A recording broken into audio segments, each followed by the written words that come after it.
আসসালামু আলাইকুম। ইমানি পরশ টাচ অফ ফেইথের আজকের পর্বে আপনাদের স্বাগতম। লজিক্যাল রায়ান অডিও বুকের এই যাত্রায় আমি লেখক মোহাম্মদ বিপুল হোসেন থাকছি আপনাদের সাথে।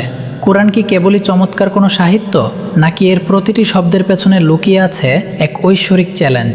আজ চলন্ত ট্রেনের ঝিকঝিক শব্দের মাঝে আমরা খুঁজব সেই অজেয় ব্যাকরণগত সত্যকে। চলুন শুরু করা যাক আজকের 13তম পর্ব। উপকূল এক্সপ্রেস তখন ভৈরব ব্রিজ পার হচ্ছে। ট্রেনের ঝিকঝিক শব্দের সাথে চা বিক্রেতার হাঁকডাক মিলিয়ে এক অদ্ভুত কোলাহল। রায়ান জানলার পাশে বসে একটা ছোট ডায়েরিতে কিছু একটা নোট করছিল। অনিক তার উল্টো দিকের সিটে বসে ল্যাপটপে কি যেন পড়ছিল। হঠাৎ ও ল্যাপটপটা বন্ধ করে রায়ানের দিকে তাকালো। অনিক বলল, আচ্ছা রায়ান, তোরা যে বলিস কোরআন আল্লাহর বাণী, এটা কি একটু বেশি হয়ে গেল না? মুহাম্মদ সাল্লাল্লাহু আলাইহি ওয়াসাল্লাম তো অনেক মেধাবী ছিলেন। চারপাশের পরিবেশ আর আগের ধর্মগ্রন্থগুলো পড়ে তিনি নিজেই কি এটা গুছিয়ে লিখতে পারতেন না? দেখ, একটা মানুষ যদি সৃজনশীল হয়, সে তো চমৎকার সাহিত্য সৃষ্টি করতেই পারে। রায়ান ডায়েরিটা বন্ধ করলো। জানলার বাইরে ছুটে চলা দৃশ্যগুলোর দিকে তাকিয়ে ও বলল, অনিক, তুই তো কবিতা লিখিস, তুই কি বলতে পারিস একটা মানুষ কি এমন কিছু লিখতে পারে যা তার নিজের মেধার সীমাবদ্ধতাকে ছাড়িয়ে যায়? অনিক উত্তর দিল, তা হয়তো পারে না, কিন্তু মানুষ তো সময়ের সাথে সাথে নিজেকে উন্নত করে। রায়ান এবার ব্যাগ থেকে একটা খালি পানির বোতল বের করে টেবিলের ওপর রাখলো। ও বলল, অনিক, ধর আমি তোকে চ্যালেঞ্জ করলাম যে এই বোতলটার মতো একটা বোতল বানিয়ে দে। তুই পারলি না। আমি বললাম, ঠিক আছে, বোতল লাগবে না, তুই এই বোতলের একটা ছিপি বানিয়ে দে। তুই সেটাও পারলি না। কোরআন ঠিক এই ধরনের একটা চ্যালেঞ্জ 1400 বছর ধরে দিয়ে রেখেছে। আল্লাহ বলেছেন, যদি তোমরা সন্দেহ করো তবে এর মতো একটি সূরা বানিয়ে নিয়ে এসো। সূরা আল বাকারা, আয়াত 23। আরবের বাঘা বাঘা কবিরা তখন সাহিত্যের তুঙ্গে ছিল, কিন্তু কেউ এই 3 লাইনের একটা সূরার সমকক্ষ কিছু বানাতে পারেনি। তুই কি মনে করিস একজন মানুষ এমন চ্যালেঞ্জ দিয়ে পার পেয়ে যেত যদি সে এটা নিজেই লিখত? অনেক বলল, সাহিত্য তো আপেক্ষিক বিষয় রে রায়ান, কেউ হয়তো লিখেছে কিন্তু সেটা ইতিহাসে আসেনি।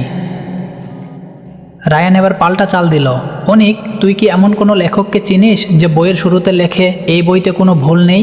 দুনিয়ার সব লেখক শুরুতে ক্ষমা চায় যে অনিচ্ছাকৃত ভুলের জন্য দুঃখিত, কিন্তু কোরআন শুরুই হয়েছে এই বলে, যালিকাল কিতাবু লা রাইবা ফিহ, অর্থাৎ এটি সেই কিতাব যাতে কোনো সন্দেহ নেই। একজন মানুষের পক্ষে কি এত বড় দাপট দেখানো সম্ভব, তাও এমন এক পরিবেশে যেখানে তার হাজার হাজার শত্রু অত পেতে আছে তার একটা ভুল ধরার জন্য? রায়ান আবার বলতে শুরু করলো, আরেকটা জিনিস দেখ, কোরআনে ইউসুফ আলাইহিসসালামের বর্ণনায় মিশরের শাসককে বলা হয়েছে রাজা, কিন্তু মুসা আলাইহিসসালামের সময়কার শাসককে বলা হয়েছে ফেরাউন। আজ থেকে 1400 বছর আগে হায়ারোগ্লিফিক লিপি কেউ পড়তে জানতো না। মানুষ জানতো না যে প্রাচীন মিশরে একসময় রাজা উপাধি ছিল এবং পরে ফেরাউন উপাধি চালু হয়েছে। একজন আরবের মানুষের পক্ষে কি এই নিখুঁত ঐতিহাসিক পার্থক্য করা সম্ভব ছিল, যদি না এটি সরাসরি স্রষ্টার কাছ থেকে আসতো? অনিক, তুই যদি একটা বই লিখতি, তবে কি তুই নিজের ভুল বা নিজের ব্যক্তিগত কষ্টের কথা সেখানে ঘটা করে লিখতি? কোরআনে এমন আয়াত আছে যেখানে নবীজিকে সাল্লাল্লাহু আলাইহি ওয়াসাল্লাম মৃদু তিরস্কার করা হয়েছে, যেমন সূরা আবাসা। যদি এটা তার নিজের লেখা হতো তবে তিনি কেন নিজের সমালোচনা লিপিবদ্ধ করবেন? মানুষ তো সবসময় নিজেকে নিখুঁত দেখাতে চায়। রায়ান এবার অনিকের ল্যাপটপের দিকে ইশারা করে একটা হাদিস শোনালে। রাসূলুল্লাহ সাল্লাল্লাহু আলাইহি ওয়াসাল্লাম বলেছেন, প্রত্যেক নবীকেই এমন কিছু মুজিজা বা নিদর্শন দেওয়া হয়েছিল যা দেখে মানুষ ঈমান এনেছে, আর আমাকে দেওয়া হয়েছে ওহী বা কুরআন, যা কিয়ামত পর্যন্ত অক্ষুণ্ণ থাকবে। সহিহ বুখারী। অনিক, কোরআন কোনো গল্পের বই নয়, এটা একটা ওপেন চ্যালেঞ্জ। আজও কেউ এর ব্যাকরণগত বা বৈজ্ঞানিক কোনো ভুল বের করতে পারেনি। ট্রেন তখন ব্রাহ্মণবাড়িয়া স্টেশনে ঢোকার জন্য গতি কমাচ্ছে। অনেক জানলার বাইরে তাকিয়ে থাকলো। ও হয়তো ভাবছিল যে সাহিত্যের চ্যালেঞ্জ 1000 বছর ধরে অপরাজিত, তা কোনো মানুষের মগজ থেকে আসা আসলেই কি সম্ভব? অনেক ধীর গলায় বলল, রাজা আর ফেরাউনের ওই ডিফারেন্সটা কিন্তু বেশ স্ট্রাইকিং ছিল রায়ান, এটা জাস্ট কোইন্সিডেন্স হতে পারে না। রায়ান হাসলো। ও জানে সত্যের এই ট্রেনটা একবার চলতে শুরু করলে তা অনেকের হৃদয়ের স্টেশনে ঠিকই পৌঁছে যাবে।